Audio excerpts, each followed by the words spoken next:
존경하는 백오만 화성 특례 시민 여러분, 배정수 의장님과 정은범 부의장님을 비롯한 선배 동료 의원 여러분, 그리고 정명근 시장님과 공직자 언론인 여러분, 안녕하십니까. 더불어민주당 김상균 의원입니다. 오늘 본 의원은 당면한 기후변화의 대응책인 탄소 중립에 대하여 이야기하고자 이 자리에 섰습니다. 탄소 중립이라는 용어를 많이 들어보셨을 것입니다. 탄소 중립이란 대기 중의 온실가스 감축을 위해 인간의 활동으로 발생하는 이산화탄소의 배출량을 감소시키고 흡수량을 증대시킴으로써 실질적인 탄소 배출량을 제로로 만드는 것을 뜻합니다. 다시 말해 우리가 생활 속에서 발생시키는 인위적인 탄소 배출량을 줄이는 활동입니다. 국제사회 역시 2050 탄소 중립 실현을 위해 야심찬 노력을 기울이고 있는 만큼 탄소 중립은 전 세계적 공감대를 형성한 필수 과제가 되었습니다. 물론 우리 화성 특례시도 이러한 흐름에 발맞춰 탄소 중립 실천의 일환으로 다양한 사업들을 추진하고 있습니다. 대표적으로 탄소 중립 포인트 제도는 참여자의 온실가스 활동에 따라 포인트를 부여하는 제도이며, 탄소 중립 실천 활동 지원 사업은 선정된 참여단체들이 지역사회의 환경보호를 위한 다양한 활동을 수행할 수 있도록 지원하는 사업입니다. 하지만 우리 시에서 추진 중인 대부분의 탄소 중립 사업들은 기존의 탄소 중립에 대한 높은 관심과 이해도를 보유한 대상의 자발적인 참여에 의존하거나 일부를 대상으로 시범적으로 운영하는 데는 한계가 있기에 지속적으로 파급력 있는 성과를 기대하기에는 다소 어려운 측면이 있습니다. 이에 본 의원은 탄소 중립의 효과적인 실현을 위한 보다 구체적이고 실효성 있는 몇 가지 제안을 드리고자 합니다. 첫째, 폐기물 처리 방식을 개선을 통해 지속 가능한 탄소 중립을 도모해야 합니다.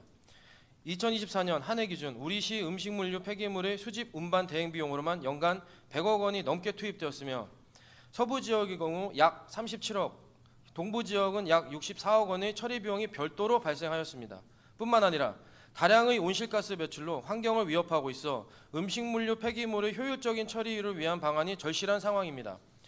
공공용 음식물류 폐기물 감량기기는 이에 대한 손쉬운 해결 방법이 될 수 있습니다.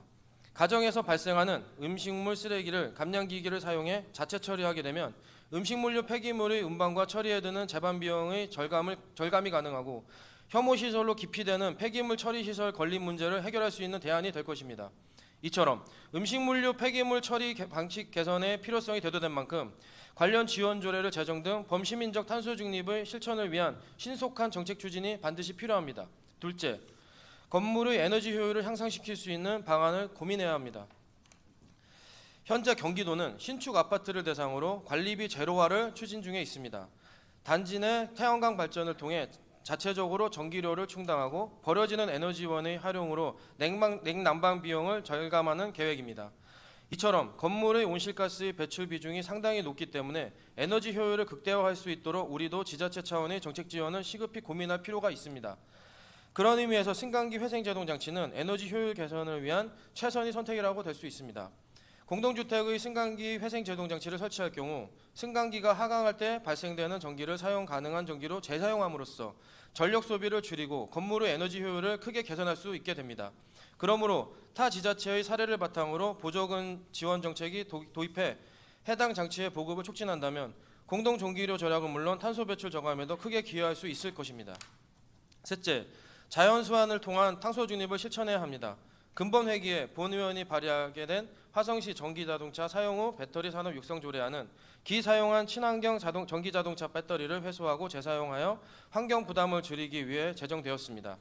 이처럼 자원의 재활용과 재사용을 통해 에너지를 절약할 수 있는 만큼 체계적이고 자연 수환한 인프라를 구축하고 집중적인 지원을 제공함으로써 탄소 중립의 활성화와 탄소 배출 포인트 부여를 위해 더욱 박차를 가해야 합니다. 우리 시는 금년 2월 화성시 탄소중립지원센터의 운영을 시작하며 기후위기 대응을 위한 더욱 핵심적인 역할을 수행할 수 있는 기반을 갖추게 되었습니다.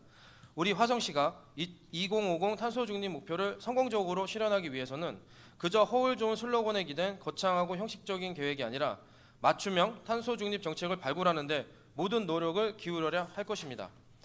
앞으로 화성특례시가 미래 세대의 푸른 환경을 위해 탄소중립 도시로 나아갈 수 있도록 생활 전반의 피부에 와닿는 실질적인 변화를 이끌어 주실 것을 다시 한번 당부드리며 이상으로 발언을 마치겠습니다. 끝까지 경청해 주셔서 감사합니다.